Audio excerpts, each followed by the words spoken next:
दारूच्या दुकानातील पैशाच्या वादातून मातंग समाजातील दिव्यांग तरुणाला बेदम मारहाणीत त्याचा मृत्यू झाला.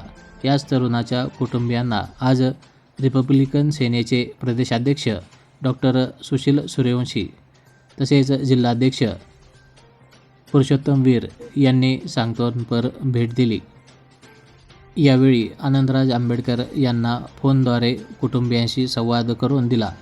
त्यानंतर त्यांनी माध्यमांशी संवाद साधताना काय सांगितले आहे पाहूया. उमेश दळवी या तरुणाचा अतिशय घृणास्पद आणि त्याला अतिशय हाल करून त्याचा निर्घृणपणे खून केलेला आहे. ही अतिशय निंदनीय बाब आहे. रिपब्लिकन सेना प्रथमतः या गोष्टीचा तीव्र शब्दामध्ये निषेध करते आणि अशा पद्धतीनं जर मागासवर्गीयांना गोरगरिबांना कोणी हुकुमशाही पद्धतीनं राबवत असेल आणि त्यांना मारहाण करीत असेल तर ते आम्ही कदापि सहन करणार नाही.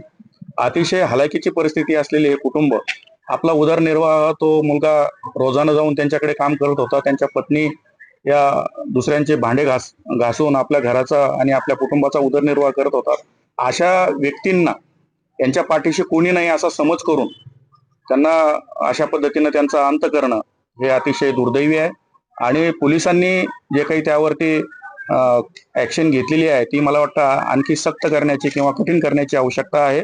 त्यामध्ये अॅट्रॉसिटी जे आणखी काही कलम वाढतात ते वाढवणं अत्यंत आवश्यक आहे. आणि त्याचबरोबर पोलिसांनी त्या एक आरोपी अटक केला असं आम्हाला समजतंय, परंतु त्यामध्ये अनेक लोक सहभागी असू शकतात. त्या सर्वांना अटक करणं आवश्यक आहे. जो कोणी मालक होता त्या दारूगुत्त्याचा, तो दारूगुत्ता अनधिकृत आहे आणि त्या अनधिकृत दारूगुत्त्यावरती तो काम करत होता. पहिला प्रश्न असा पडतो की इथे पोलीस यंत्रणा आहे की नाही. जर पोलीस यंत्रणा असेल तर अनधिकृत दारूगुत्ते चालतात कसे. आणि ही जी काही गुन्हेगारी या बीड शहरामध्ये, बीड जिल्ह्यामध्ये वाढलेली आहे, त्याला पोलिसांनी आवर घालावा आणि जो कोण त्याचा जो अड्डा होता त्या अड्ड्यावरती तात्काळ बुलडोझर फिरवावं. अन्यथा आमची रिपब्लिकन सेना ते काम करेल शासनाकडून जर ते होत नसेल तर. परंतु अशा पद्धतीनं गोरगरिबावरती अन्याय अत्याचार आम्ही सहन करणार नाही. आणि हे जर प्रशासनाला याच्यावरती आवर घालता येत नसेल तर त्यांनी तसं आम्हाला कळवावं.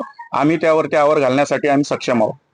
पाहायला गेले तर आपण पोलीस यंत्रणा जी आहे कुठेतरी सक्षम अपयशी ठरल्याचं देखील दिसतं. काय सांगतो? निश्चित पोलीस यंत्रणांचे हे अपयश आहे.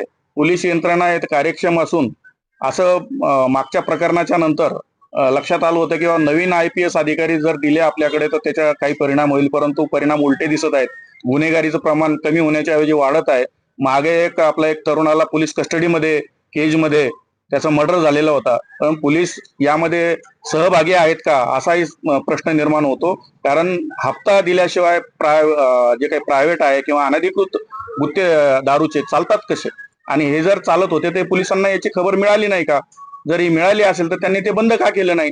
या सगळ्या गोष्टीचे प्रश्न पोलिसांना द्यावे लागतील. आणि असे किती लोकांचे तुम्ही मागासवर्गीयांचे बळी घेणार आहात, किती गोरगरिबांना मारणार आहात, हा प्रश्न देखील या निमित्तानं निर्माण होतो. त्यामुळे पोलीस प्रशासनानं अतिशय कडक कारवाई करणं अत्यंत आवश्यक आहे. आम्ही आमचे नेते आनंदराज आंबेडकर साहेबांनी ही बातमी जेव्हा मुंबईला त्यांना कळाली त्यावेळेस त्यांनी मला फोन करून आदेश केला की आपण तात्काळ त्या कुटुंबाच्या भेटीला जा, त्यांना सांत्वन करा आणि त्यांना जी काय मदत आपल्याकडून करता येईल ती आपण केली पाहिजे.